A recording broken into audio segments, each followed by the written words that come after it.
So how exactly do we combine that geek mindset that we all have with that artistic side, the Shakespeare side that I think exists within all of us? Well, I think we could potentially combine pop culture like Star Wars with Shakespeare to create something really special. Let's have you guys watch the video to find out exactly if this works. I first fell in love with theater when I was about like 6 or 7 years old. It's funny, it was one of those things for me where looking back on it, I realized that there was that love and that through line for me when I was younger. I acted actually in poetry competitions. You memorize a poem and reenact it, and you know, they'd score you based on how well you performed the poem. And then, you know, I did like drama competitions in elementary school. And I think it really started clicking for me in terms of theater when I took my first like actual theater class as a freshman in high school. And that was when we really started digging into like the craft of theater and the intricacies, and that, you know, it wasn't such a simple, easy process. There's layers to it, and there's a lot more complicated facets of that entire world. And then I just kind of followed that to college. And Shakespeare was always one of those areas that was just an enigma to me. I mean, you know, we would read it in English class. I think we read through, you know, Romeo and Juliet, and I think we did like Midsummer Night's Dream, just like reading through it in class. And I was with the rest of my peers, the rest of the students in that class, where we didn't really get it. We got the general gist of what was going on.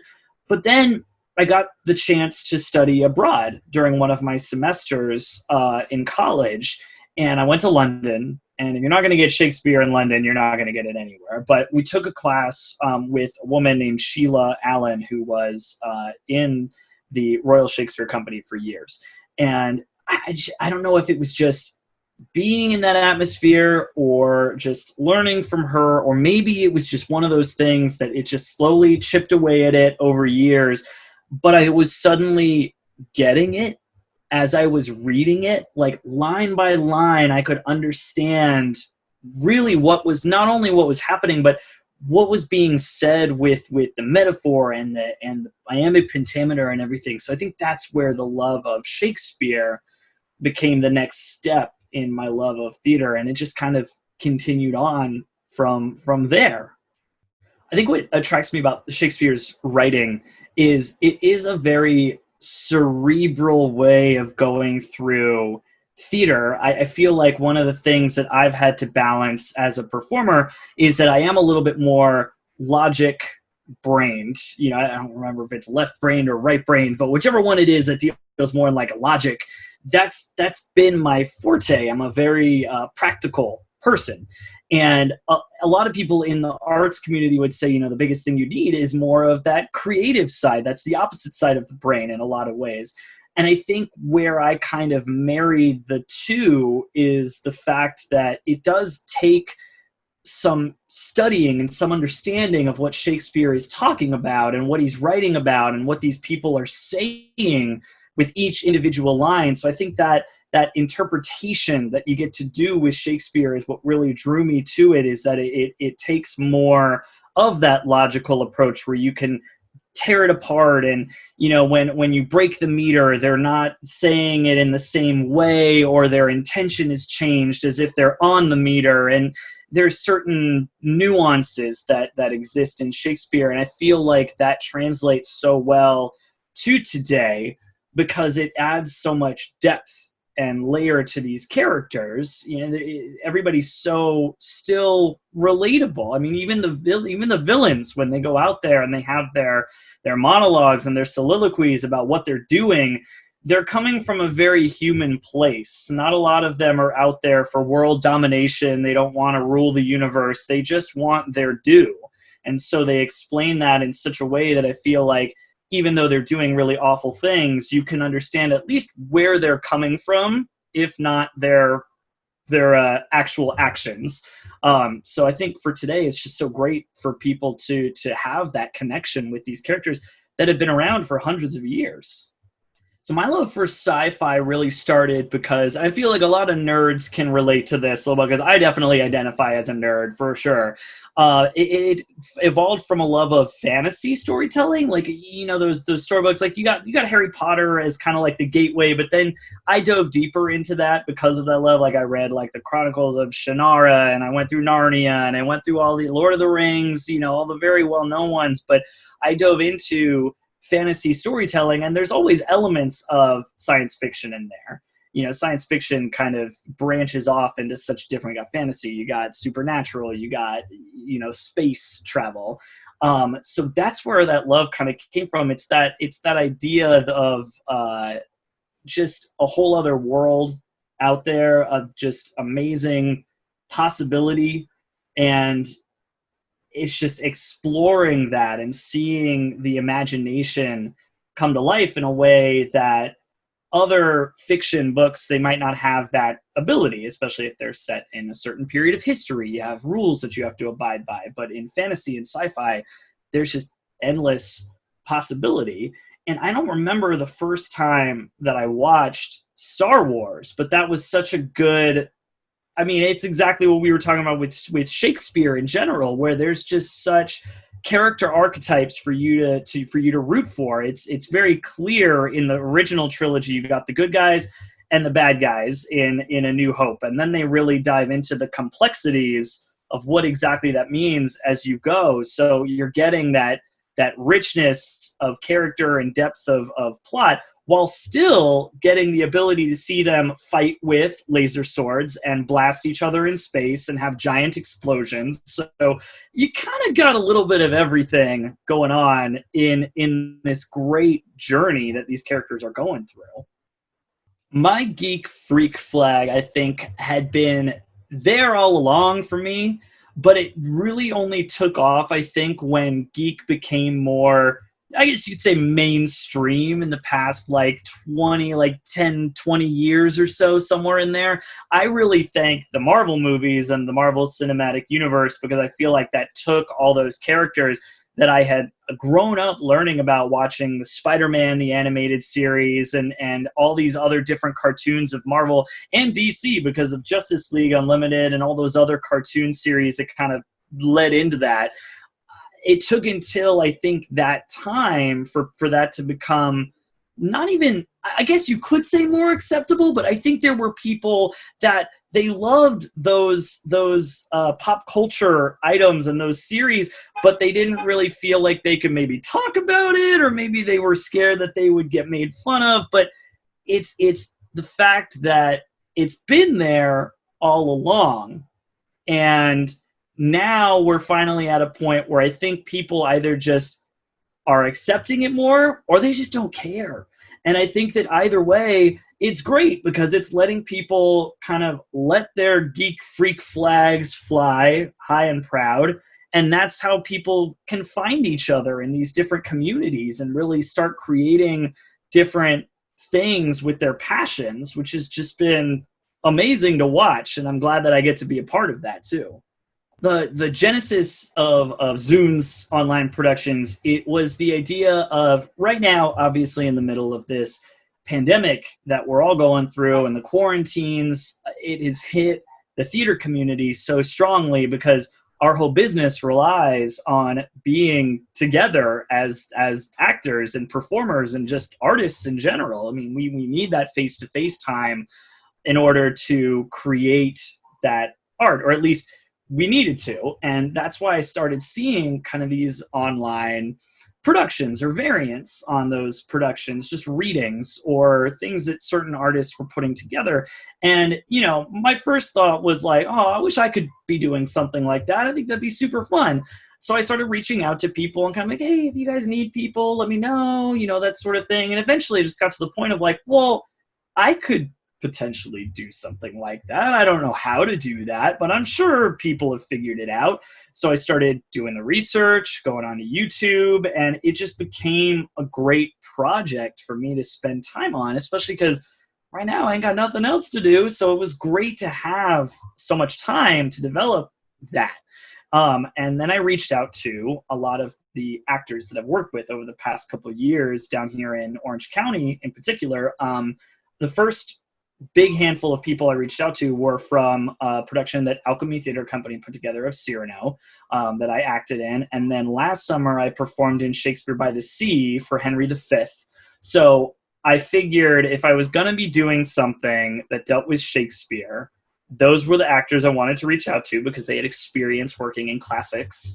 And we needed that in order for people to understand what we were saying. And the whole reason I even chose to do Shakespeare is because my parents gave me the first book for William Shakespeare's Star Wars that an author named Ian Doescher, I believe I'm saying it right, he transcribed that play. And I was like, I've been wanting to put together a reading of this. Why not do it now?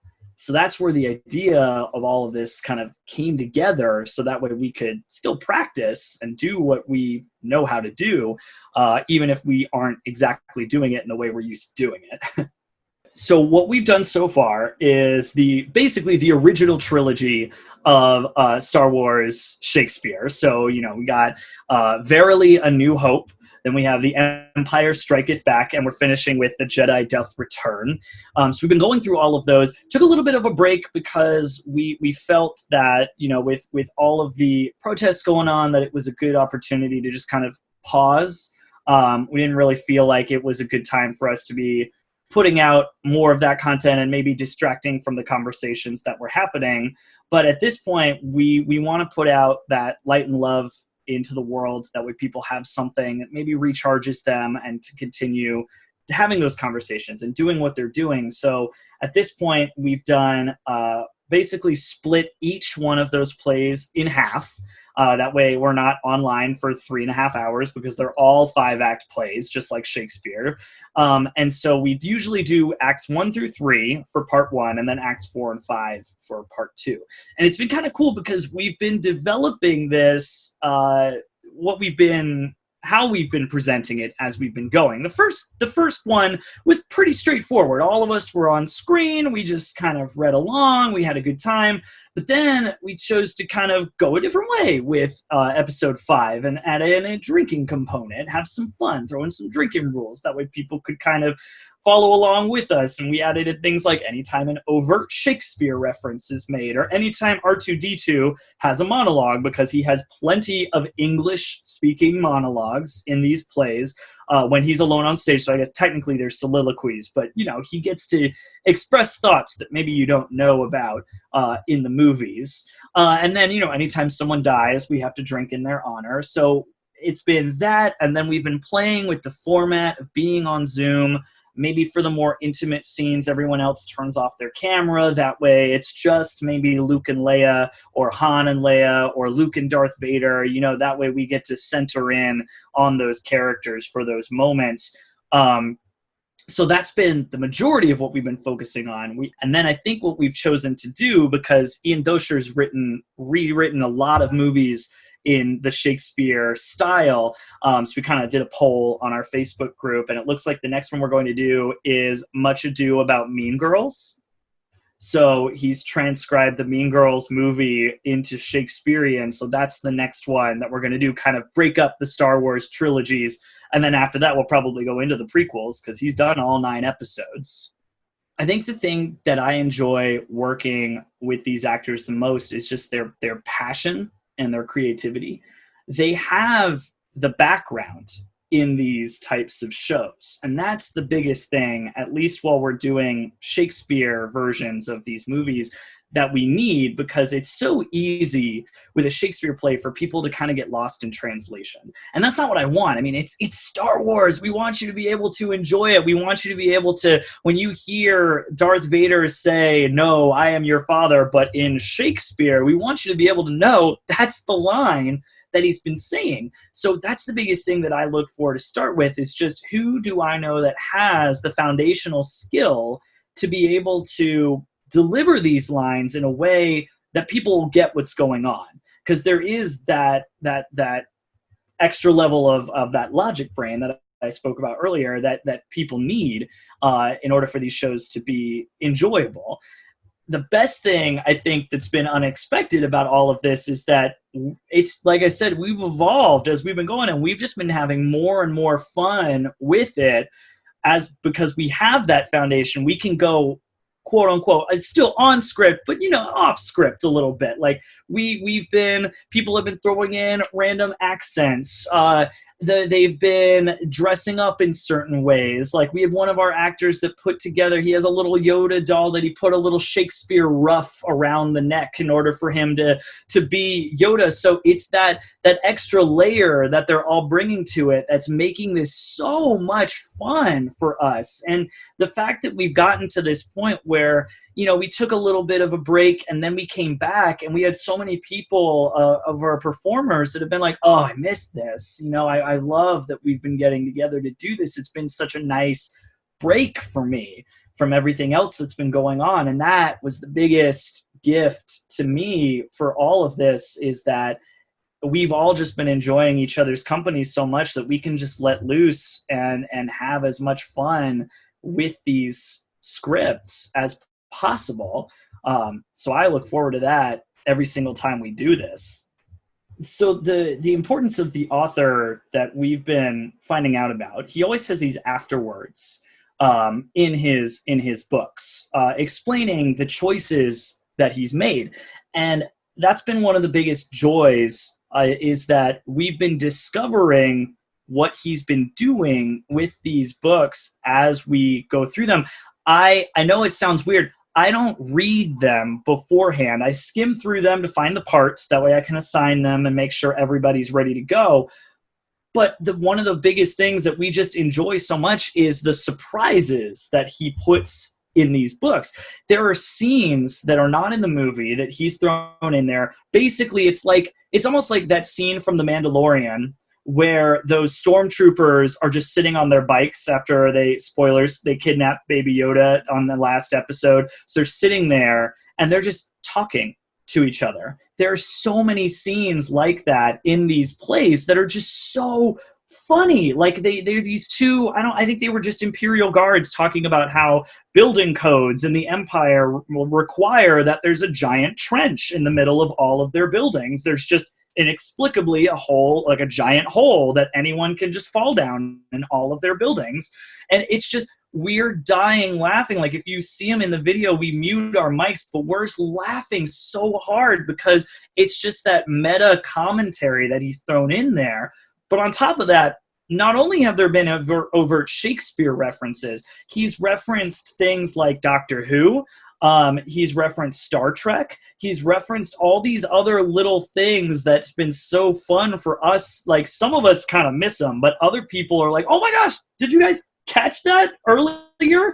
He just throws them in there, and they're so subtle that if you don't know, if you're not a fan of those things, you're probably going to miss them. But that's those extra little details that he throws in there. Like, Yoda speaks in haiku, and Boba Fett speaks in prose instead of verse, because, and he explained this at the end, Boba Fett, compared to all the other characters in the original trilogy, is kind of that salt of the earth. Like, he's more of a normal person compared to these really elevated characters. So he wrote him a little differently, and he created his own version of the Ewok language. So I think that's been the coolest thing, is to not only have this Shakespeare backbone to this entire thing, but also to kind of see what he geeks out about and what Ian Doescher enjoys to kind of modernize these texts. So I've really enjoyed that, and seeing what the flavors he adds to each of these.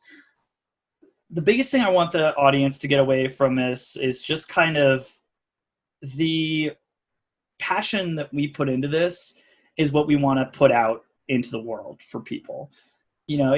People right now have a lot on their minds. There's a lot going on. Just on a daily basis, it feels like there's something else that we have to think about, worry about, be anxious about. So I would never want these shows to be a distraction from the important things that are going on right now. Like, there's a lot of change and calls for progress in the world.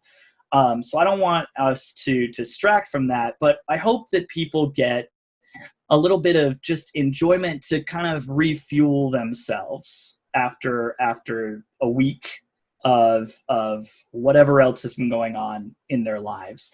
So that's the biggest thing I hope people take away, is just to kind of pause for a second, laugh, take a chance to just kind of enjoy what we're putting out there, and then they can jump right back into whatever they were doing before.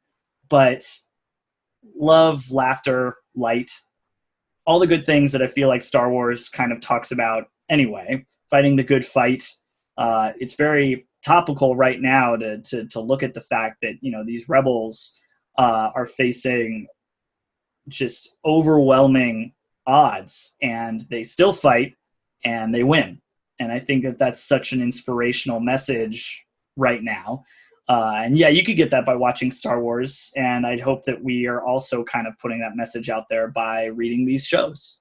The future of our production. People have definitely said we got to do all the Star Wars shows, which I was like, I might want to be, I don't want to make it seem like we're only about Star Wars, but everybody that's been doing it, like everybody, oh, we got to keep going into Star Wars. So I was like, all right.